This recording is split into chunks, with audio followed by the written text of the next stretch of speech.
안녕하세요, 여러분. 오늘 제가 들려드릴 이야기는 정말 믿기 어려우실 거예요. 혹시 여러분은 가족이라고 믿었던 사람에게 뒤통수를 맞아본 적이 있으신가요? 그날 저는 며느리 유리와 함께 동네 목욕탕에 갔습니다. 평소처럼 정답게 수다를 떨며 때를 밀고 있는데 갑자기 관리사 영자 씨가 제게 다가와 몰래 작은 메모 하나를 쥐어 주더군요. 사모님, 이거 꼭 혼자 계실 때 보세요. 절대 며느리한테 들키시면 안 돼요. 영자 씨의 얼굴은 심각했고 목소리는 떨리고 있었습니다. 저는 가슴이 두근거리며 그 메모를 받았죠. 화장실에서 그 메모를 펼쳐본 순간 저는 정말 온몸이 얼어붙는 것 같았습니다. 사모님, 며느리가 다른 남자와 모텔에 들어가는 걸 봤어요. 그리고 부동산에서 댁집 시세 알아보고 다녔습니다. 조심하세요. 도대체 무슨 일이었을까요? 제가 그토록 사랑하고 아꼈던 며느리가 정말 저희를 속이고 있었던 걸까요? 이 충격적인 이야기가 궁금하시다면 구독과 좋아요, 그리고 알림 설정을 눌러주세요. 여러분의 관심이 제게 큰 힘이 됩니다. 제 이름은 김정순, 64세입니다. 남편을 일찍 여의고 아들 태준이 하나뿐인 자식입니다. 서울 변두리 아파트에서 혼자 살다가 2년 전 아들이 결혼하면서 며느리 유리와 함께 살게 되었어요. 첫 만남부터 유리는 정말 완벽한 며느리 감이었습니다. 어머님, 안녕하세요. 박유리라고 해요. 앞으로 잘 부탁드려요. 고운 목소리에 90도로 인사하는 모습이 얼마나 예쁘던지.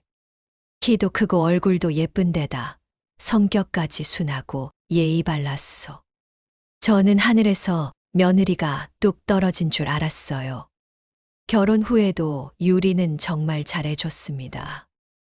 어머님, 무릎 아프시죠? 제가 파스 붙여드릴게요. 어머님, 오늘 날씨가 쌀쌀하니까 외투 꼭 입으세요. 어머님이 해주시는 김치찌개가 세상에서 제일 맛있어요. 이런 말들을 하면서 제 팔꿈치를 살살 주무르고 어깨도 마사지해주고 설거지며 청소까지 척척 해내는 모습에 저는 완전히 반해버렸죠. 주변 사람들도 저를 부러워했어요.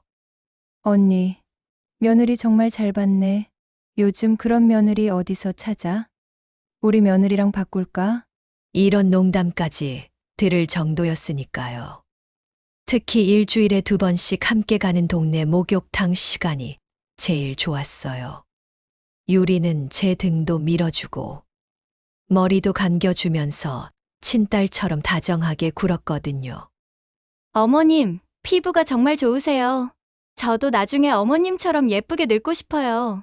어머님 덕분에 오빠가 이렇게 좋은 사람이 된 것 같아요. 이런 말을 들으면 저는 정말 하늘을 날 것 같았어요.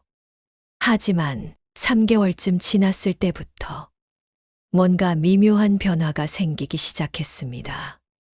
유리가 자꾸 집안 재정에 대해 물어보더라고요. 어머님, 이 아파트 언제 사신 거예요? 요즘 집값이 많이 올랐다던데 우리 집은 얼마나 될까요? 태준 오빠 적금도 많이 모았죠? 처음에는 자연스러운 호기심인 줄 알았어요. 결혼해서 함께 살 아파트니까 관심 가질 만하다고 생각했죠. 그런데 어느 날부터는 제가 없을 때 서랍을 뒤지는 것 같은 느낌이 들더라고요. 은행 통장이나 서류들의 위치가 미묘하게 바뀌어 있었거든요. 저는 의심스럽긴 했지만 며느리를 믿고 싶었어요. 설마 그런 아이가 그럴 리는 없을 거라고 생각했죠. 그러던 어느 화요일 오후였습니다. 유리가 평소처럼 밝게 말했어요. 어머님, 오늘 목욕탕 가실까요? 날씨도 좀 쌀쌀하고 해서요. 그래, 좋지. 영자 씨한테 인사도 할 겸 가자. 저희는 늘 가던 황금탕으로 향했습니다. 이 목욕탕은 40년 된 동네 터줏대감으로 관리사 영자 씨와는 벌써 10년 넘게 알고 지내는 사이였어요. 목욕탕에 들어서자 영자 씨가 반갑게 인사했습니다. 어머, 사모님. 며느리님과 함께 오셨네요. 네, 영자 씨 오늘도 잘 부탁해요. 그런데 이상했어요. 영자 씨가 자꾸 제 눈치를 살피더라고요. 평소와 달리 어딘가 긴장한 기색이 역력했어요. 탈의실에서 옷을 벗으며 유리가 말했습니다. 어머님, 저 먼저 들어가서 자리 잡고 있을게요. 그래, 얼른 들어가거라.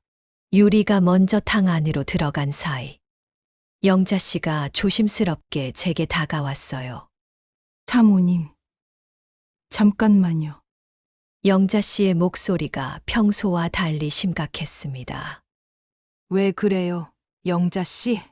영자 씨는 주위를 두리번거리며 작은 종이 쪽지를 제 손에 쥐어줬어요. 사모님. 이거 꼭 혼자 계실 때 보세요. 절대 며느리님한테 들키시면 안 돼요. 이게 뭔데요? 지금은 말할 수 없어요. 일단 받아두시고 나중에 꼭 보세요. 정말 중요해요. 영자 씨의 얼굴이 창백했고 손까지 떨리고 있었어요.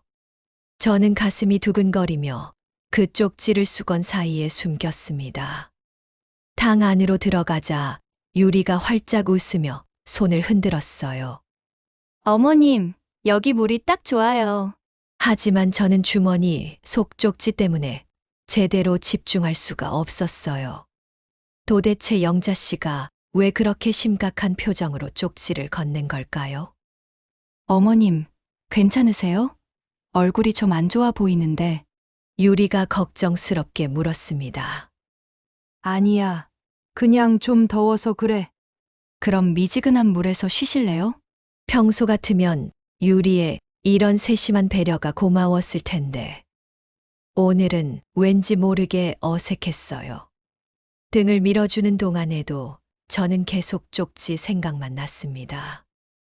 유리가 제 등을 씻겨주면서 말했어요. 어머님 피부가 정말 부드러워요. 관리 비법이 뭐예요? 별거 없어. 그냥 꾸준히 운동하고 잘 먹는 거지. 저도 나중에 어머님처럼 건강하게 나이 들고 싶어요. 평소라면 이런 말에 기분이 좋아졌을 텐데 오늘은 뭔가 껄끄러웠어요. 1시간 정도 지나서 저는 참지 못하고 화장실에 간다고 했습니다. 어머님, 저도 같이 갈까요? 아니야, 혼자 갈 수 있어. 화장실에 들어가서 문을 잠그고 떨리는 손으로 쪽지를 펼쳤습니다. 그 순간 저는 정말 온몸이 얼어붙는 것 같았어요. 사모님께 며느님이 지난주 화요일 오후에 다른 남자와 모텔에 들어가는 걸 봤습니다. 그리고 며칠 전에는 부동산에서 사모님 댁 아파트 시세를 알아보고 다녔어요. 또한 은행에서도 뭔가 알아보는 걸 목격했습니다. 조심하세요. 손이 부들부들 떨렸습니다. 숨이 막혀왔어요. 다른 남자와 모텔에? 우리 집 시세를 알아본다고. 은행에서 뭘 알아봤다는 거죠. 머릿속이 하얗게 비어버리는 것 같았어요. 설마, 정말 설마 우리 유리가 그럴 리는 없을 거야. 영자 씨가 잘못 본 게 틀림없어. 하지만 가슴 한편으로는 그동안 느꼈던 미묘한 위화감들이 하나씩 떠올랐어요. 자꾸 집안 재정을 묻던 일, 제가 없을 때 서랍을 뒤진 것 같던 느낌, 최근 들어 휴대폰을 너무 자주 확인하던 모습까지. 아니야, 아니야. 우리 유리가 그럴 리 없어. 영자 씨가 다른 사람과 착각한 거야. 저는 억지로 마음을 진정시키고 쪽지를 작게 접어서 속옷 안쪽에 숨겼어요. 화장실에서 나와 다시 유리에게 돌아갔을 때 유리가 환하게 웃으며 말했어요. 어머님, 오래 걸리셨네요. 괜찮으세요? 응, 괜찮아. 하지만 제 목소리는 평소와 달리 떨리고 있었어요. 그 순간 유리의 눈빛이 순간적으로 예리해지는 것을 놓치지 않았습니다. 어머님, 정말 괜찮으세요? 얼굴이 너무 하얘졌는데, 괜찮다고 했잖아. 저는 애써 태연한 척했지만 마음은 천근만근 무거웠어요. 목욕탕에서 나오는 길에 유리가 말했어요. 어머님, 오늘 기분이 안 좋으세요? 목욕탕에서 표정이 너무 어두우셨는데, 아니야. 그냥 좀 피곤해서. 그럼 집에 가서 푹 쉬세요. 제가 저녁 준비할게요. 평소 같으면 고마워했을 텐데 오늘은 그 말조차 의심스럽게 들렸어요. 집에 도착해서 유리는 부엌으로 향했고 저는 제 방으로 들어가 문을 잠갔습니다. 다시 한번 쪽지를 꺼내서 읽어봤어요. 다른 남자와 모텔, 부동산에서 집 시세 알아보고, 은행에서 손이 다시 떨리기 시작했어요. 영자 씨는 거짓말할 사람이 아닙니다. 목욕탕을 20년째 운영하면서 동네 소식을 가장 정확하게 아는 사람이거든요. 그동안 제가 놓쳤던 유리의 행동들이 하나씩 떠올랐습니다. 몇 주 전 유리가 갑자기 새로운 핸드백을 들고 온 일이 있었어요. 어머님, 이거 어때요? 회사 언니가 선물해줬어요. 그때는 그냥 넘어갔는데 지금 생각해보니 그 가방이 명품이었어요. 회사 언니가 그런 비싼 걸 선물해 줄 리가 있나요? 또 며칠 전에는 유리가 화장실에서 누군가와 조용히 통화하는 걸 들었어요. 알겠어. 조금만 더 기다려. 곧 끝날 거야. 그때는 친구와 통화하는 줄 알았는데 그리고 최근 들어 유리가 자꾸 제 일정을 묻더라고요. 어머님, 내일 어디 가실 거예요? 언제쯤 집에 오세요? 혹시 며칠 이모님 댁에 다녀오실 생각은 없으세요? 처음에는 저를 챙겨주려는 마음인 줄 알았는데 이제 와서 생각해보니 제가 언제 집을 비우는지 알아보려던 것 같았어요. 무엇보다 결정적인 건 지난달에 제 통장에서 100만 원이 사라진 일이었습니다. 어머님, 혹시 통장에서 돈 빼신 거 있어요? 유리가 태연하게 물었을 때 저는 깜빡했나 보다 하고 넘어갔어요. 나이가 드니까 가끔 깜빡하는 일이 있거든요. 하지만 지금 생각해보니 그것도 유리가 몰래 뺀 게 아닐까요? 저녁 시간이 되자 유리가 방문을 두드렸어요. 어머님, 저녁 차렸어요. 그래, 금방 나갈게. 식탁에 앉아서 밥을 먹는데 입맛이 전혀 없었어요. 유리의 평소와 다름없는 밝은 모습이 오히려 더 무서웠습니다. 어머님, 입맛이 없으세요? 다른 반찬 만들어 드릴까요? 아니야, 괜찮아. 어머님, 요즘 잠도 잘 못 주무시는 것 같던데, 혹시 병원에 가보실래요? 이 말에 저는 깜짝 놀랐어요. 유리가 왜 갑자기 병원 이야기를 하는 걸까요? 난 멀쩡해. 왜 갑자기 병원 얘기를 해? 아니에요. 그냥 어머님 건강이 걱정돼서요. 그날 밤 저는 잠을 이룰 수가 없었어요. 유리의 진짜 모습이 궁금해서 미칠 것 같았습니다. 새벽 2시쯤 화장실에 가려고 나왔다가 거실에서 이상한 소리를 들었어요. 살금살금 가보니 유리가 제 서랍을 뒤지고 있었습니다. 저는 숨을 죽이고 지켜봤어요. 유리는 제 통장과 도장, 그리고 집 관련 서류들을 하나씩 꺼내서 휴대폰으로 사진을 찍고 있었어요. 이 아이가 정말로 온몸에 소름이 돋았습니다. 쪽지의 내용이 사실인 것 같았습니다. 유리는 제 등기부등본까지 사진으로 찍더니 모든 걸 원래 자리에 조심스럽게 되돌려 놓고 자기 방으로 들어갔어요. 저는 그 자리에서 한참을 서 있었습니다. 다리에 힘이 풀려서 제대로 서 있을 수조차 없었어요. 아침이 되자 유리는 언제 그랬냐는 듯이 밝은 얼굴로 인사했습니다. 어머님, 안녕히 주무셨어요? 아침 준비할게요. 고맙다. 저는 애써 평정심을 유지하려 했지만 목소리가 떨렸어요. 어머님, 괜찮으세요? 목소리가 좀 이상한데. 감기 기운이 있나 봐. 그럼 따뜻한 차 끓여드릴게요. 유리의 이런 친절이 이제는 연기로만 보였습니다. 태준이가 출근 준비를 하면서 말했어요. 엄마, 유리 덕분에 집안이 정말 밝아졌어. 고마워. 그래. 아들은 아직 아무것도 모르고 있었어요.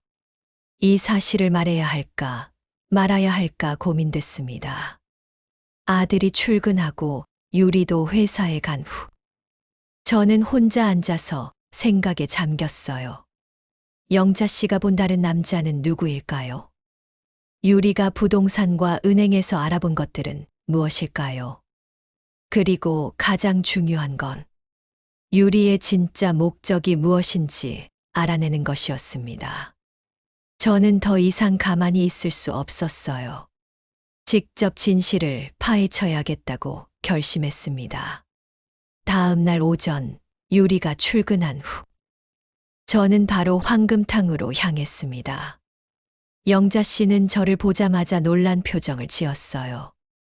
어머, 사모님. 어제 오셨는데 또 오셨네요.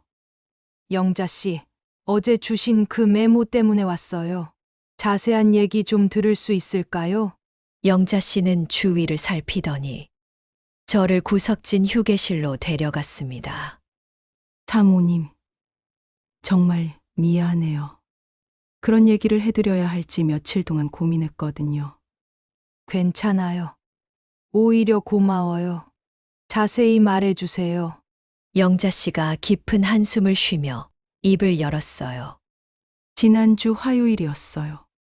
제가 시장에 장 보러 갔다가 우연히 봤는데 며느님이 생판 모르는 남자랑 손잡고 모텔 쪽으로 가더라고요. 정말요? 네. 저도 처음엔 제가 잘못 본 줄 알았어요. 그런데 며느님이 그 남자 팔짱까지 끼고 있더라고요. 완전히 연인 사이처럼요. 가슴이 철렁 내려앉았습니다. 그 남자는 어떻게 생겼어요? 40대쯤 되어 보이고 키가 크고 정장을 입고 있었어요. 아, 그리고 비싼 차를 몰고 있더라고요. 영자 씨가 계속 말했습니다. 그리고 며칠 전에는 부동산 사장이 저한테 물어보더라고요. 황금탕 다니는 김씨 댁 며느리가 집 시세 물어봤는데 혹시 이사 갈 예정이냐고요. 집 시세를요? 네. 아파트 현재 시세랑 매매 절차에 대해서도 자세히 물어봤다고 하더라고요. 이제 의심할 여지가 없었어요. 유리가 정말로 우리 집을 팔 계획을 세우고 있었던 거예요. 영자 씨, 혹시 그 남자에 대해서 더 아는 거 있어요? 글쎄요. 아, 맞다. 제 친구가 그 모텔 근처에서 치킨집을 하는데 거기서도 봤다고 하더라고요. 며느님이 그 남자랑 자주 만난다고 했어요. 영자 씨는 조심스럽게 덧붙였습니다. 사모님, 정말 조심하세요. 며느님이 뭔가 큰 계획을 세우고 있는 것 같아요. 집으로 돌아오는 길에 저는 머릿속이 복잡했어요. 이 사실을 아들에게 말해야 할까요? 하지만 증거도 없이 말했다가 오히려 가정 불화만 생길 수도 있었어요. 집에 도착하니 유리가 벌써 와 있었습니다. 어머님, 어디 다녀오셨어요? 응. 그냥 동네 좀 돌아다녔어. 요즘 자주 나가시네요. 혹시 어디 불편한 데라도 있으세요? 유리의 질문이 평소보다 더 예리하게 느껴졌어요. 아니야. 집에만 있으니까 답답해서. 그날 저녁 아들이 늦게 들어왔어요. 엄마, 유리야, 나왔어. 오빠, 오늘 회식 있다고 했으면서 일찍 왔네요. 유리가 태준이를 반기며 말했습니다. 아, 회식이 일찍 끝났어. 그런데 이상했어요. 태준이에게서 술 냄새가 전혀 나지 않았거든요. 태준아, 회식인데 술은 안 마셨어? 아, 오빠가 운전해야 해서 술은 안 마셨어요. 유리가 대신 대답했는데 그 순간 태준이와 유리가 잠깐 눈빛을 교환하는 걸 봤어요. 뭔가 숨기는 게 있다는 느낌이 들었습니다. 밤에 태준이와 유리가 방에서 조용히 이야기하는 소리가 들렸어요. 저는 살짝 문에 귀를 대고 들어봤습니다. 엄마가 요즘 좀 이상해. 맞아요. 자꾸 나가시고 질문도 많이 하시고 혹시 뭔가 눈치챈 건 아닐까? 글쎄요. 조심해야겠어요. 뭔가 눈치챈 건 아닐까. 이 말이 계속 머릿속을 맴돌았어요. 아들도 유리의 계획에 연루되어 있는 건 아닐까요? 아니면 아들도 유리에게 속고 있는 걸까요? 다음 날 아침, 저는 용기를 내서 아들에게 물어봤어요. 태준아, 어제 정말 회식이었어? 네? 왜 그래요? 엄마, 아니야, 그냥 술 냄새가 안 나서. 아, 제가 운전 때문에 안 마셨다고 했잖아요. 태준이의 표정이 순간적으로 굳어지는 걸 봤어요. 유리가 옆에서 말했습니다. 어머님, 요즘 왜 이상한 질문을 자꾸 하세요? 혹시 어디 불편하신 거 아니에요? 아니야, 괜찮아. 하지만 저는 확신했어요. 이 둘이 뭔가를 숨기고 있다는 거요. 그날 오후, 저는 동네 부동산을 찾아갔습니다. 사장님, 안녕하세요. 어? 사모님, 어쩐 일이세요? 며칠 전에 저희 며느리가 와서 집 시세 물어봤다고 들었는데요. 사장님이 당황한 표정을 지었어요. 아, 그게 며느님이 이사 계획이 있다고 이것저것 물어보더라고요. 뭘 물어봤는지 자세히 말해주세요. 현재 시세랑 매매할 때 필요한 서류들, 그리고 소유주가 아닌 사람도 집을 팔 수 있는지도 물어보셨어요. 마지막 말에 저는 온몸이 얼어붙었습니다. 소유주가 아닌 사람도 집을 팔 수 있는지. 유리가 저 몰래 집을 팔려고 하고 있었던 거예요. 부동산에서 나온 후, 저는 더 이상 참을 수 없었어요. 집으로 돌아가서 유리를 직접 추궁하기로 했습니다. 집에 들어서니 유리가 거실에서 통화를 하고 있었어요. 응, 알겠어. 곧 끝날 거야. 조금만 더 기다려. 저를 보자 유리가 급하게 통화를 끊었습니다. 어머님, 언제 오셨어요? 소리도 못 들었네요. 유리야, 앉아봐 할 얘기가 있어. 유리의 표정이 순간 굳어졌어요. 어머님, 무슨 일이세요? 내가 부동산에 가서 우리 집 시세 알아본 거 다 안다. 유리의 얼굴이 하얗게 질렸습니다. 그게 어머님, 오해세요. 오해라고? 그럼 소유주가 아닌 사람도 집을 팔 수 있냐고 물어본 것도 오해야? 이제 유리는 더 이상 변명할 수 없었어요. 어머님, 제가 설명할게요. 설명할 것도 없어. 다른 남자와 모텔에 들어가는 것도 다 봤어. 유리가 완전히 당황했습니다. 누가 그런 말을 했어요? 중요한 건 그게 아니야. 내가 지금까지 우리를 속여왔다는 거지. 그때 현관문이 열리며 아들이 들어왔어요. 저 왔습니다. 분위기가 왜 이래요? 유리가 태준이를 보며 눈물을 흘리기 시작했어요. 오빠, 어머님이 저를 오해하세요. 제가 다른 남자와 만난다고, 집을 팔려고 한다고. 아들이 당황하며 말했어요. 엄마, 갑자기 무슨 소리예요? 태준아, 너도 알고 있었지? 유리가 무슨 계획을 세우고 있다는 거. 태준이와 유리가 서로 눈빛을 교환했어요. 엄마, 정말 무슨 말씀이세요? 저는 더 이상 참을 수 없어서 모든 걸 털어놨어요. 유리가 새벽에 서랍 뒤져서 통장이랑 등기부등본 사진 찍는 거 다 봤어. 그리고 부동산에서 집 팔 방법 알아보고 다른 남자와 모텔에도 들어갔다고. 그 순간 아들의 표정이 완전히 바뀌었어요. 유리야, 이게 정말이야? 유리가 흐느끼며 말했어요. 오빠 미안해요. 정말 미안해요. 뭐가 미안해? 대체 무슨 일이야? 유리가 고개를 숙이며 진실을 털어놨습니다. 사실 저 빚이 너무 많아요. 아버지 사업 실패로 집까지 날렸거든요. 그래서 어쩔 수 없이. 그래서 우리 집을 팔려고 했다는 거야? 아니에요. 잠깐만 빌리려고 했어요. 나중에 다 갚을 생각이었다고요. 태준이가 분노하며 소리쳤어요. 잠깐만 빌린다고? 다른 남자 이야기는 뭐야? 그분은 사채업자예요. 빚 문제 때문에 만난 거예요. 모든 진실이 드러났습니다. 유리는 처음부터 우리 집과 재산을 노리고 접근한 거였어요. 태준이가 허탈하게 웃었어요. 정말 그랬던 거야? 처음부터 나를 이용하려고 결혼한 거였어?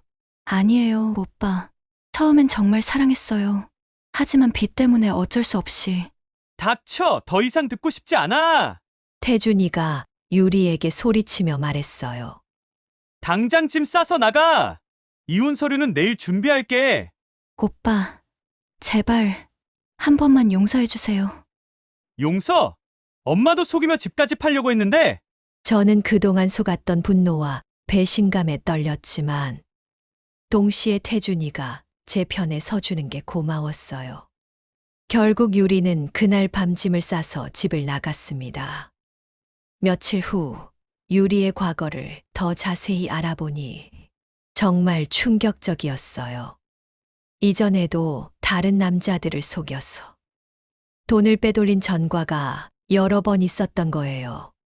한 달 후 이혼이 성사되었고 우리 집은 다시 평화를 찾았습니다. 아들이 제게 말했어요. 엄마, 정말 죄송해요. 엄마 말씀을 들었어야 했는데 괜찮아, 태준아. 우리 둘이 힘을 합쳐서 이겨낸 거잖아. 지금은 태준이와 저 단둘이 살고 있지만 오히려 더 편안하고 행복해요. 그리고 영자 씨는 지금도 목욕탕에서 동네 소식통 역할을 하며 어려운 이웃들을 도와주고 계세요. 여러분, 가족이라고 해서 무조건 믿어서는 안 됩니다. 특히 돈 문제나 이상한 행동이 보인다면 반드시 확인해 보세요. 저처럼 주변의 도움을 받는 것도 중요해요. 영자 씨가 없었다면 저는 끝까지 속았을지도 모르거든요. 그리고 무엇보다 중요한 건 진실은 언젠가 반드시 드러난다는 것입니다. 여러분, 오늘 제 이야기는 여기서 끝입니다. 정말 길고 힘든 시간이었지만 결국 진실이 밝혀져서 다행이었어요. 혹시 비슷한 경험이 있으시거나 조언하고 싶은 말씀이 있으시면 댓글로 남겨주세요. 여러분의 이야기도 듣고 싶습니다. 그리고 이런 실화 이야기가 도움이 되셨다면 구독과 좋아요, 알림 설정 부탁드려요. 앞으로도 여러분들과 더 많은 이야기를 나누고 싶습니다. 다음에 또 만나요. 감사합니다.